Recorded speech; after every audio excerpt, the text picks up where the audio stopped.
আসসালামু আলাইকুম প্রিয় দর্শক, আজকে আমি আপনাদের সামনে নিয়ে আসলাম টিফিনের একটি দারুণ মজার রেসিপি। এটা হচ্ছে আলুর লুচি। খুব কম তেলে এই লুচিটা আমি তৈরি করব, আর খুব কম সময়ে আপনারা বাচ্চাদের জন্য এই লুচি তৈরি করে টিফিন নিয়ে যেতে পারেন।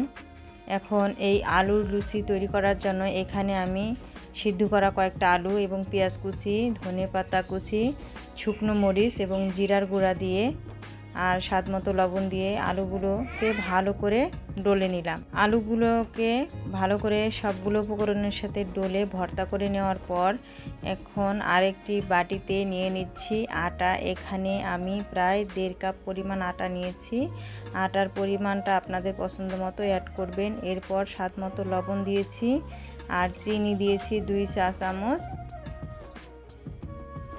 আর দিয়ে দিচ্ছি 1 টেবিল চামচ পরিমাণ রান্নার তেল দিয়ে প্রথমে এই উপকরণ 3টি ভালো করে মিশিয়ে নিতে হবে, তাহলে এই লুচিটা খেতে ভালো লাগবে। যখন ভালো করে মেশানোর পর হাতে মুঠ হয়ে আসবে আটাগুলো, তখন দিয়ে দিতে হবে উষ্ণ গরম পানি। পানিটা দিয়ে ভালো করে ডলে নিতে হবে। একটু সময় নিয়ে ডলবেন, তাতে এই লুচিটা খেতে ভালো লাগবে। আমি কিন্তু এইভাবে বাচ্চার জন্য আলুর লুচি তৈরি করে টিফিন নিয়ে যাই। আপনারাও একবার ট্রাই করে দেখবেন। বাচ্চারা খুব অনায়াসে পছন্দ করবে এবং বাচ্চাদের সাথে বড়রাও খুব পছন্দ করবে। বেশি তেলে লুচি ভাজতে গেলে তেল পোড়ায় বেশি, তো আমি কিন্তু এই কম তেলে আজকের লুচির রেসিপিটি শেয়ার করছি যাতে তেল কম লাগে।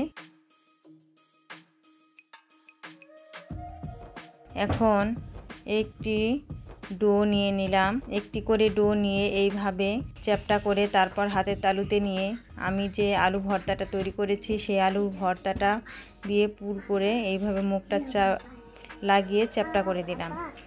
এরপর আবারও হাত দিয়ে এইভাবে আস্তে আস্তে চ্যাপ্টা করে দিতে হবে। দেখতে পাচ্ছেন, বেলে নেওয়ার কোনো দরকার নেই। এরপর আমি ফ্রাই প্যানে 1/2 চা চামচ তেল দিয়ে রেখেছি। এই তেলে 2 পাশটা এখন ভেজে নেব। এইভাবে আমি খুব কম সময়ে দেখতে পাচ্ছেন এই আলুর লুচিগুলো ভেজে নিলাম, আর এটা কিন্তু খেতে দারুণ হয়েছিল। এভরিওয়ান, আজকের রেসিপি এখানেই শেষ করলাম। আল্লাহ হাফেজ।